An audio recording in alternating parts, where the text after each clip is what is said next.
Hello everyone, मैं जितेश प्रकाश, reasoning educator, आप सभी का एंट्री ऐप के official YouTube channel entry app Hindi पे स्वागत करता हूं। ये सेशन बहुत ही इंपॉर्टेंट हो सकता है आपके लिए, तो वीडियो को अंत तक जरूर देखिएगा। आज मैं इस वीडियो में आप सभी एस्पायरेंट्स को बताऊंगा how to solve puzzles in banking examination in minimum time. यहाँ मैं आपके साथ डिस्कस करूंगा केवल 5 टिप्स जो कि कोई भी पजल को सॉल्व करने के लिए आप सभी एस्पायरेंट्स को हेल्प करेगा। तो चलिए वीडियो को स्टार्ट करते हैं। यहाँ फर्स्ट जो पॉइंट है, quick look at the question. यहाँ पे मैं बोलना चाहता हूँ आपसे कि सबसे पहला काम आपको क्या करना है, कोई भी पजल सॉल्व करने से पहले मतलब पजल को एक बार आपको पढ़ के देख के आपको पता लगा लेना है कि ये पजल हो सकता है कि बॉक्स का हो, बॉक्स पजल हो सकता है, एज पजल हो सकता है, ठीक है, ये डेट वाले पजल्स हो सकते हैं, ये फ्लोर वाले पजल्स हो सकते हैं। तो आपको एक लुक में पता चल जाना चाहिए कि आखिरकार ये पजल किसके बारे में बताया जा रहा है। बहुत सारे क्वेश्चन ऐसे होंगे कि ब्लड रिलेशन का पजल आ सकता है, ठीक है। तो आपको क्वेश्चन को देखते समझ जाना है कि आखिरकार ये पजल में क्या बोला जा रहा है, ये पजल किस टाइप का, ठीक है। सेकेंड पॉइंट की अगर बात करें तो develop an idea in mind to solve the puzzle. Question पढ़ते के साथ आपको पता चल जाना चाहिए कि ये क्वेश्चन को सॉल्व कैसे करेंगे। मान लो कि अगर बॉक्स पजल है, ठीक है, या फ्लोर पजल है, तो आपको पता होना चाहिए कि फ्लोर में क्या होता है कि 1 2 3 मीन्स यहाँ पे बॉटम होता है, जो ग्राउंड फ्लोर होता है उसको नंबर एज 1 रखते हैं, 1 2 3 4 5 और ये सो ऑन 8 तक जाता है अगर 8 फ्लोर की बात करें तो। अगर बॉक्स पजल है तो आपको पता है कि ये एक स्टैक के रूप में रहेगा बॉक्स पजल, ठीक है। अगर मान लो कि क्वेश्चन पढ़ने के साथ पता चले कि डेट वाले पजल हैं, तो उनको पढ़ते के साथ आपके माइंड में ये आ जाना चाहिए कि हाँ, इस पजल को सॉल्व करने के लिए हमें क्या क्या फिक्स करना पड़ेगा। फिक्स करना पड़ेगा इन द सेंस क्या, जैसे यहाँ पे 4 महीने दिए गए होंगे, जैसे अप्रैल है, मई है, जुलाई और अगस्त, और बोला जा रहा होगा कि 2 डिफरेंट डेट्स है, जैसे 8th है और 14th है, ठीक है। इसमें जो टोटल 8 पर्सन है उनका बर्थडे आ रहा है, तो इस टाइप का पजल होगा। तो आपको दिमाग में हो जाना चाहिए कि अच्छा ऐसी फिक्सिंग होगी यहाँ पे, ठीक है। मतलब फिक्स करने का आपको पता चल जाना चाहिए, जैसे कि टोटल 8 पर्सन है तो PQRST इस टाइप से होंगे पर्सन, ठीक है। तो इनको पहले फिक्स कर देना है। इनके डिफरेंट वेरिएबल्स होंगे, हो सकता है कि इनका कुछ प्लेस दे दिया जाए, डिफरेंट प्लेस से बिलोंग करते हैं, दिल्ली से बिलोंग कर रहा है, डिफरेंट इंस्ट्रूमेंट प्ले कर रहा है, इस टाइप के पजल आएंगे। तो आपको ये टेबल में पता हो जाना चाहिए, ये दिमाग के अंदर ही पता हो जाना चाहिए कि कैसे इस पजल को टैकल करना है हमें, ठीक है। एक टाइप का और पजल यहाँ पे देखा गया है, जैसे डे बेस्ड रहते हैं पजल, मंथ बेस्ड पजल रहते हैं। तो डे बेस्ड रहेगा तो क्या होगा, Monday, Tuesday, Wednesday and so on, यहाँ संडे। इसको पहले हम लोग क्या करेंगे, फिक्स कर देंगे, ठीक है। उसके बाद कुछ इवेंट रह रहा होगा, कोई पर्सन रह रहा होगा, तो इवेंट यहाँ पे दिखा देंगे, इवेंट इस वाले टेबल में, और फिर कौन सा इवेंट कौन सा पर्सन अटेंड कर रहा है, ठीक है। नेक्स्ट पॉइंट है कीप रीडिंग एंड अरेंजिंग।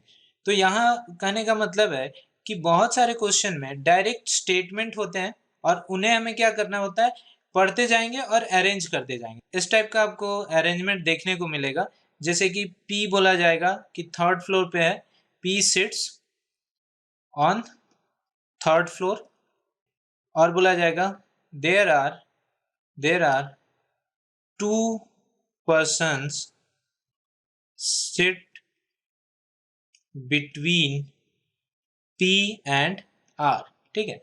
तो आपको पता है कि यहाँ पे फ्लोर आपका अरेंज है 1 2 3 4 5 6 7 एंड 8, ठीक है। तो यहाँ पे अगर थर्ड पे P को रखा है हमने, तो P और R के बीच में बोला जा रहा है 2 पर्सन होगा, तो 1 और 2, R कहाँ पे आ जाएगा, 6th पे आएगा, इधर R आ नहीं सकता। तो इस टाइप के क्वेश्चन को हम लोग क्या करेंगे कि पढ़ने के साथ साथ ही अरेंज करते जाएंगे, ठीक है। तो यही बोला गया है keep reading and arranging. Next point है read question, make footnotes, start solving the puzzle. मतलब यहाँ पे बोला जा रहा है कि स्टेटमेंट दिया जाएगा आपको, ठीक है। उसके बाद बहुत सारे ऐसे स्टेटमेंट मिलेंगे जिनका लिंक अभी तक पिछले स्टेटमेंट से नहीं मिला होगा, ठीक है। तो उसके लिए आप क्या करोगे, फुटनोट तैयार करोगे। फुटनोट करने का मतलब क्या है, आप उसे शॉर्ट में नोट कर लोगे। शॉर्ट में नोट कर लेंगे, इससे पता चलेगा आपको कि फिर से क्वेश्चन नहीं रीड करना पड़ेगा। फिर से क्वेश्चन रीड करने का मतलब है कि टाइम वेस्ट। और एग्जाम में इतना ध्यान रखो कि एग्जामिनेशन में क्या होता है कि सबसे ज्यादा क्वेश्चन को पढ़ने में स्टूडेंट्स टाइम लेते हैं, ठीक है।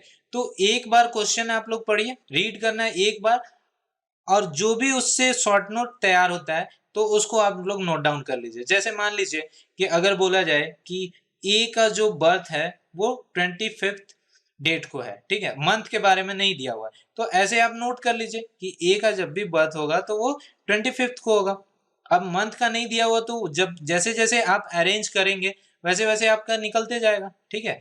तो आपको क्या करना है, क्वेश्चन को पढ़ना है, फुटनोट तैयार करते जाना है, ठीक है, उसके बाद सॉल्व करते जाना है पजल को। नेक्स्ट पॉइंट में देखते हैं, जो आखिरी पॉइंट है, take all possibilities cases and make a clear diagram. मतलब बहुत सारे क्वेश्चन में क्या होते हैं कि आपको पॉसिबिलिटीज केस लेना पड़ेगा, ठीक है। तो पॉसिबिलिटीज केस में क्या होता है कि बहुत कैंडिडेट ऐसे होते हैं जो एग्जाम में सॉल्व कर देंगे तो पॉसिबिलिटी केस को लेके नहीं चलते। जैसे मान लिया जाए कि अब बोला गया है यहाँ पे कि P और Q के बीच में टोटल 2 ही पर्सन है, ठीक है। तो हो सकता है, अगर फ्लोर की बात करें, फ्लोर वाले पजल की बात करें, 4 5 6 7 8 है, ठीक है। अब मान लो कि P 5th पे बैठा है, ठीक है। P और Q के बीच में बोला गया कि सिर्फ 2 ही पर्सन है, तो Q हो सकता है कि 8th पे चला जाए, ठीक है। एक पॉसिबिलिटी यहाँ पे ये भी आ रही है, P अगर 5th पे है तो Q हो सकता है कि 2nd पे चला जाए, क्योंकि 4th और 5th, ठीक है, ये 2 पर्सन भी हो सकते हैं, ठीक है। और यहां से ये भी 2 पर्सन हो सकते हैं। तो जब तक नहीं क्लियर पता चले तो आपको क्या करना है, एक पॉसिबल डायग्राम जरूर बना लेना है उसके साथ ही साथ। जैसे मान लो कि यहाँ पे ऐसे अरेंजमेंट में, सिटिंग अरेंजमेंट में भी पूछा जाता है, जैसे कि बोला जाए कि जो P है वो एक्सट्रीम एंड पे है, तो स्ट्रेट लाइन में P यहाँ पे हो गया, ठीक है। हो सकता है पॉसिबल फिगर में कि P यहाँ भी आ जाए, अगर नॉर्थ साउथ की बात नहीं की जाए तो।